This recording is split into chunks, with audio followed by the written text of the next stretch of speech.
Je l'ai dit à plusieurs reprises. Le livre que Napoléon a écrit s'appelle Réfléchissez et devenez riche. Une partie de la pensée consiste à gérer votre esprit. Qu'est-ce que vous alimentez dans votre esprit? Vous savez exactement ce que vous devez faire pour atteindre votre objectif. Pour obtenir des résultats? Mais vous ne pouvez pas vous forcer à le faire à cause de la procrastination. Peut-être combien de fois dans votre vie, vous avez des opportunités qui vous échappent, et vous ne pouvez pas vous forcer à intervenir et à agir. Donc aujourd'hui je vais vous enseigner les 4 compétences que j'ai maîtrisées. Il y a 4 compétences que, je crois que vous devez comprendre et maîtriser, si vous voulez être riche maintenant. Alors que je passe en revue chaque compétence, je veux que vous vous posiez la question et le commentaire ci-dessous. Et évaluez-vous de 0 à 10. 0 étant absolument horrible comme vous êtes nul, et 10 étant de classe mondiale.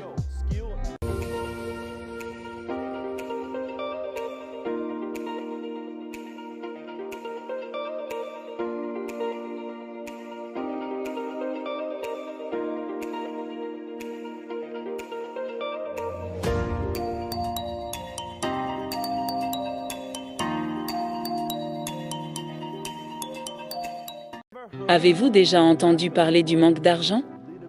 Ce n'est pas un problème le manque d'argent. Vous savez que le manque d'argent n'est jamais un problème, ce que je veux dire par manque d'argent est simplement un symptôme du problème. Mais ce n'est pas la cause du problème. Le vrai problème est le manque de compétences. Avez-vous déjà entendu des histoires de gagnants de loterie qui ont soudainement gagné une manne d'argent? Dans leur vie, des millions et des millions de dollars ne se sont retrouvés que quelques années plus tard pauvres, fauchés et ont fait faillite. En fait, parfois, pire quand ils étaient financièrement. Maintenant, pourquoi est-ce? Ils ont de l'argent, mais ils n'ont pas les compétences des riches. Je suis riche pas à cause de mon argent, parce que j'ai commencé sans argent, j'étais endetté, j'avais des centaines de milliers de dollars de dettes. Je suis riche à cause de mon compétence. Donc aujourd'hui je vais vous enseigner les 4 compétences que j'ai maîtrisées. Il y a 4 compétences que, je crois que vous devez comprendre et maîtriser, si vous voulez être riche maintenant. Alors que je passe en revue chaque compétence, je veux que vous vous posiez la question et le commentaire ci-dessous. Et évaluez-vous de 0 à 10. 0 étant absolument horrible comme vous êtes nul, et 10 étant de classe mondiale. Alors nous y voilà, la compétence numéro 1. La capacité de parler aux clients de manière persuasive, j'appelle cette compétence de clôture. Savez-vous comment conclure? Pouvez-vous articuler la valeur de ce que vous faites pour vos clients potentiels? Savez-vous comment poser des questions percutantes, qui obligent les gens à acheter? Êtes-vous à l'aise de parler à des inconnus en présentant vos idées, en démontrant votre habileté à conclure un produit ou un service? Je crois que c'est l'une des compétences les plus importantes. Sinon les plus importantes que vous devez maîtriser si vous voulez être riche. Lorsque vous parlez aux clients, vous fermez. Lorsque vous parlez aux fournisseurs, essayez de les persuader de vous donner de meilleures conditions. Devinez quoi? Vous êtes fermé. Lorsque vous parlez à vos employés, vous fermez. Donc c'est la compétence numéro 1. Le numéro 2 est la compétence qui vous rendrait riche et c'est la capacité de parler à des groupes. J'appelle cette compétence de parler en public, que vous voyez. Savez-vous que la peur est numéro 1, que la plupart des gens ont dans la vie, ce n'est pas le serpent et ce n'est même pas la mort. La peur est numéro 1, que la plupart des gens ont, est de parler en public.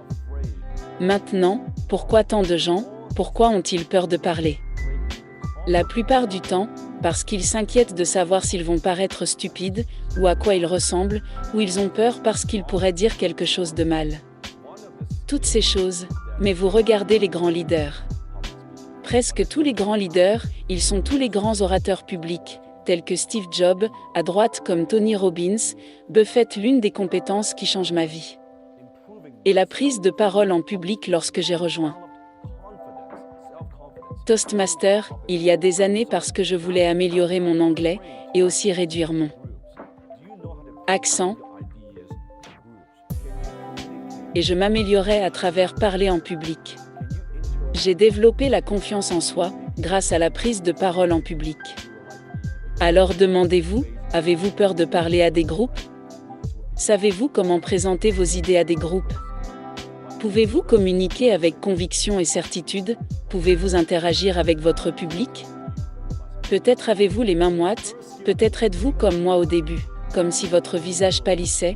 D'accord, vos besoins seront verrouillés, c'est bon, c'est une compétence à apprendre, mais pour avoir la prise de parole en public est l'une des compétences les plus précieuses que vous devez maîtriser. Numéro 3, c'est la capacité de lire les états financiers. J'appelle cela la compétence en littéraire financière. Maintenant, cette compétence n'est pas enseignée à l'école. Comment mesurons-nous? À quel point nous faisons notre tableau de bord? Nous regardons nos états financiers, vos états financiers, votre tableau de bord, cela nous dit à quel point vous vous en sortez, financièrement, à quel point gérez-vous votre argent. Maintenant vous pensez peut-être bien, alors, me demandez-vous doivent être comptable, je prends un cours de comptabilité où je suis comptable, des choses comme ça. Non, mais vous devez comprendre le langage de l'argent, la littératie financière, c'est le langage de l'argent, comment fonctionne l'argent, votre bilan, votre état des résultats, votre tableau des flux de trésorerie. Dans ce sondage où j'ai perdu les années en affaires, où pouvez-vous lire entre les lignes? Qu'est-ce que cela me dit? Quelle est l'histoire? Comment je gère correctement mon argent? Et vous savez comprendre les bases de certains de ces vocabulaires de crédit d'argent, score retour sur investissement, profit et perte, droit, gain en capital, perte en capital, dépréciation, beaucoup de ces mots, c'est ce que vous devez comprendre. Vous ne pouvez pas améliorer quelque chose que vous ne mesurez pas. Donc la littéraire financière, c'est une compétence extrêmement importante que vous devez maîtriser. Si vous voulez être riche, compétence numéro 4, c'est la compétence la plus importante de toutes. Et c'est la capacité de gérer votre propre esprit. J'appelle cela votre état d'esprit. Compétence de frustration, négativité, peur, envie, dépression, limiter les croyances, la procrastination. Comment gérez-vous vos émotions? Comment gérez-vous votre esprit? Vous voyez, vous pourriez maîtriser les 3 autres compétences, et vous pouvez maîtriser les autres compétences, mais si vous n'avez pas le bon état d'esprit, ça ne marchera pas. Je l'ai dit à plusieurs reprises. Le livre que Napoléon a écrit s'appelle Réfléchissez et devenez riche. Une partie de la pensée consiste à gérer votre esprit. Qu'est-ce que vous alimentez dans votre esprit? Vous savez exactement ce que vous devez faire pour atteindre votre objectif. Pour obtenir des résultats? Mais vous ne pouvez pas vous forcer à le faire à cause de la procrastination. Peut-être combien de fois dans votre vie, vous avez des opportunités qui vous échappent, et vous ne pouvez pas vous forcer à intervenir et à agir. Parce que vous êtes limité. Par croyance auto-limitante. Sur combien de fois vous savez que d'autres personnes croient en vous, mais que vous ne croyez pas en vous-même à cause d'une croyance auto-limitante, c'est tout ce que tu dois comprendre sur ton état d'esprit. What are the important things that would move the needle, that will help you move?